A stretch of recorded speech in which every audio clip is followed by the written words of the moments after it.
Oi, gente! Eu sou a Prof. Nicole Spíndola, essa é a aula de português do nono ano do volume 2 do livro. E a nossa aula de hoje vai ser sobre textos normativos e legais. Lá na página 29 do livro de vocês, a gente tem um texto. Eu quero ler algumas partes desse texto com vocês para a gente introduzir esse assunto, tá? Ele é um texto que foi publicado pela Agência Nacional de Notícias do IBGE, Instituto Brasileiro de Geografia e Estatística, a respeito da situação da Constituição mais de 30 anos após a sua promulgação. Então ele diz assim, o título do texto é Constituição Cidadã, 30 anos depois. Números caem, porém trabalho infantil ainda é realidade no país. Um dos direitos sociais garantidos na Constituição Federal, a proteção à infância, chega aos 30 anos da Carta Magna com avanços importantes, principalmente no combate ao trabalho infantil. A exploração de mão de obra de crianças foi fortemente reduzida, enquanto o trabalho ilegal de adolescentes também virou alvo de ações governamentais. Embaixo da foto do menininho ali, tem um artigo 6º. São direitos sociais à educação, à saúde, à alimentação, o trabalho, a moradia, o transporte, o lazer, a segurança, a previdência social, a proteção à maternidade e à infância, a assistência aos desamparados na forma dessa Constituição. E o próximo pedacinho que eu quero ler com vocês é ali no subtítulo Legislação amplia a proteção social. Embora hoje seja habitual considerar que crianças e adolescentes têm direitos a serem protegidos, a realidade nem sempre foi essa. A Constituição de 1988 e o Estatuto da Criança e do Adolescente de 1990 foram fundamentais para mudar esses paradigmas e fundar o que seria a base para o combate ao trabalho infantil nas décadas seguintes. Mas o que são esses dois documentos? A Constituição de 1988 e o ECA, o Estatuto da Criança e do Adolescente. Vamos começar lá na Constituição de 1988. Mas antes de eu falar o que ela foi, o que é a Constituição? A Constituição é o conjunto de leis e normas que regem um país, um estado, né? Nesse caso da Constituição de 1988, ela é nacional, do Brasil todo. Então ela é esse conjunto de normas que vai indicar também os deveres e os direitos de cada cidadão. Essa Constituição de 1988, como o nome já diz, né? Ela foi estabelecida ali em 1988. Nessa Constituição foi estabelecido vários direitos fundamentais que a gente tem hoje, mas que antes não eram realidade, e também vários direitos dos trabalhadores, dando autonomia, um pouco mais de autonomia aí aos cidadãos e trabalhadores. Por isso que ela também é chamada e conhecida como Constituição Cidadã. Bom, essa Constituição aí, né, é um texto normativo e legal. Mas o que é um texto normativo? Um texto normativo é aquele que indica as leis, as normas, os regimentos para algum local ou alguma atividade. No caso da Constituição, ele serve para organizar e regir a sociedade, porque a gente vive num mundo que a gente tem que seguir regras, certo? Tem que seguir regras no trânsito, para não dar problema, para não dar acidente. Se eu quiser passar numa matéria, quais são as normas? Eu tenho que ter um determinado percentual de frequência, eu tenho que atingir a média, né, daquela matéria para conseguir passar. Então é esse conjunto de normas que vai estabelecer como que as coisas vão acontecer. Agora, voltando lá para o texto que a gente leu, lembra que tinha ali o artigo 6º? Aquele é o artigo 6º da Constituição, dessa Constituição de 1988, que ainda é a que está em vigor hoje em dia. Por isso que ela é tão importante, por isso que ela está completando mais de 30 anos aí. Porque é a que a gente usa desde 1988 até hoje em dia. É claro que ela já sofreu algumas alterações, certo? E para identificar esse tipo de transformações que as leis sofrem, olha aqui, ó. Essa imagem é tirada diretamente do site do Senado brasileiro. E tem ali o histórico de alterações desse artigo 6º. Então a primeira, ali o primeiro quadrinho, foi uma alteração que foi feita em 14 de fevereiro de 2000. Ali tem o texto anterior, que é esse mesmo texto do artigo 6, que eu li com vocês no texto.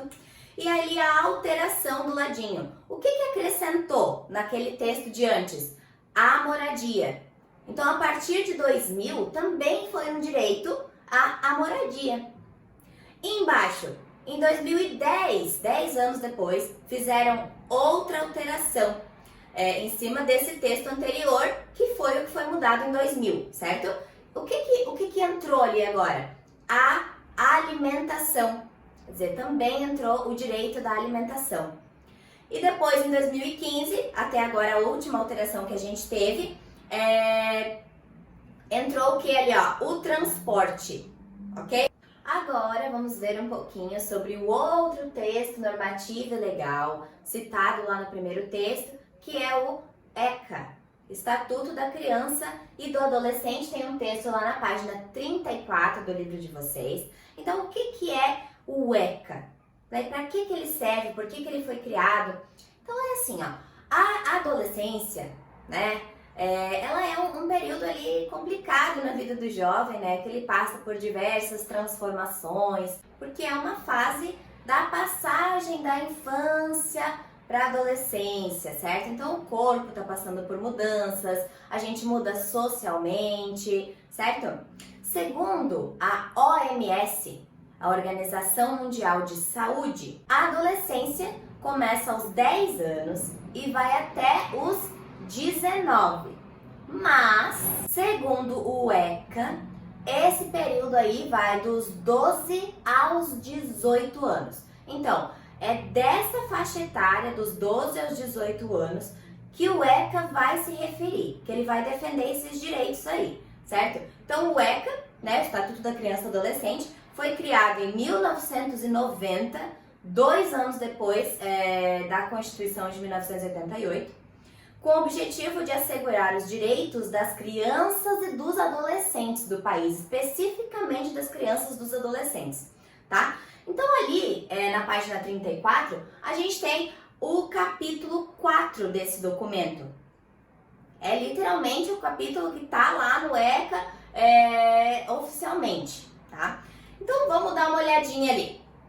Tem a Presidência da República, né, Casa Civil, Subchefia para Assuntos Jurídicos, o número da lei, Lei número 8.069, de quando? De 13 de julho de 1990, que dispõe sobre o quê? Que fala sobre o quê? Dispõe sobre o Estatuto da Criança e Adolescente e dá outras providências, ok? Então esse aqui é o capítulo 4, que diz assim: do direito à educação, à cultura, ao esporte e ao lazer.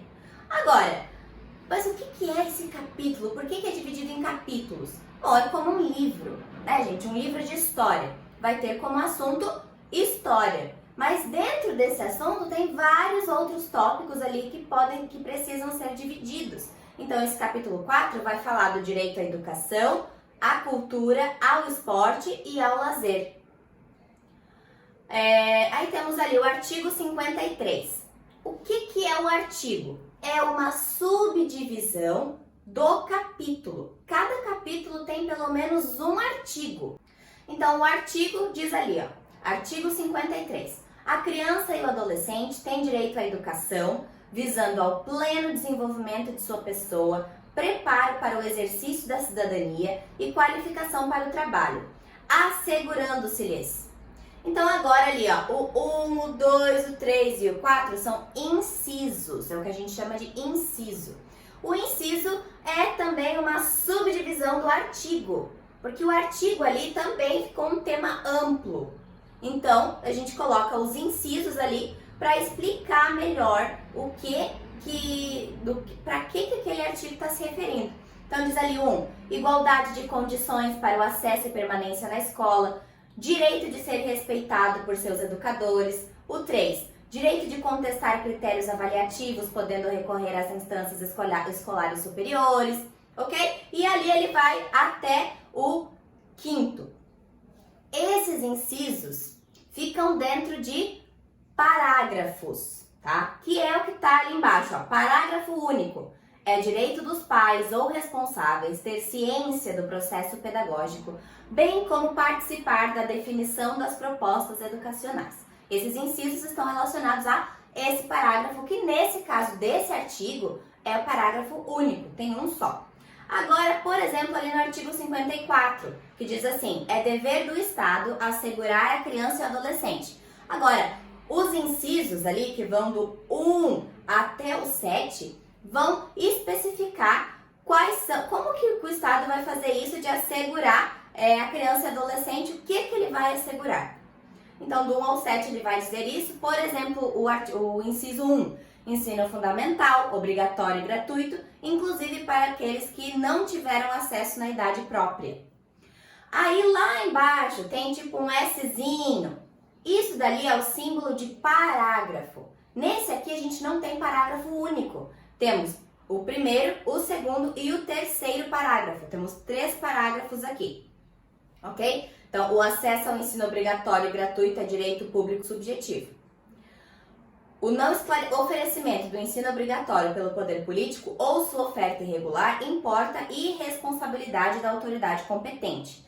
E o terceiro parágrafo compete ao poder público recensear os educandos no ensino fundamental, fazer-lhes a chamada exilar junto aos pais ou responsáveis pela frequência à escola. Então, aqueles incisos que estão ali em cima estão dentro desses 3 parágrafos que estão aí, ok? Essa é a estrutura de como que é um capítulo, né, do ECA ou da Constituição. Da Constituição segue também o mesmo padrão. Agora, vamos fazer ali embaixo os exercícios, alguns exercícios que tem sobre esse capítulo 4 do ECA que a gente acabou de dar uma olhadinha rápida aqui, ok? Então, número 11 diz assim, a lei número 8.069, conhecida como Estatuto da Criança e do Adolescente, o ECA, foi criada em 13 de julho de 1990. A finalidade desse texto legal é... Qual é a finalidade desses textos legais? Aquilo que eu já falei antes. Então, é a letra D. Prescrever direitos e atitudes, legislando sobre os direitos das crianças e dos adolescentes no Brasil. Ok? Número 12. Quem são os adolescentes segundo o ECA? Lembra que tem diferença da OMS e do ECA? Então, do ECA é entre os 12 e os 18 anos de idade. Agora vamos lá para o número 16, que diz assim, de que maneira a organização das informações contribui para a compreensão do texto lido? A organização é aquilo que eu estava explicando ali de artigo, parágrafo, inciso. Bom, ele ajuda porque fica uma coisa organizada, né? Se você quer ler sobre determinada coisa, vai estar ali, só naquele lugar, naquele parágrafo, naquele inciso, dentro daquele artigo, ok? Número 17, explique o seguinte artigo. Artigo 55, que diz assim, os pais ou responsáveis têm a obrigação de matricular seus filhos ou pupilos na rede regular de ensino. Então, aqui eu tô falando de um dever, né? Percebe que a gente tem os direitos da criança e adolescente, mas também temos os deveres, que nesse caso os pais têm que cumprir de ir matricular o filho na rede regular de ensino, né? E agora que você já tá craque em textos normativos e legais, tem aqui embaixo na descrição do vídeo um exercício que eu preparei para vocês sobre esse assunto. Em outro vídeo, daqui a pouquinho eu volto pra gente corrigir, ok? Um beijo!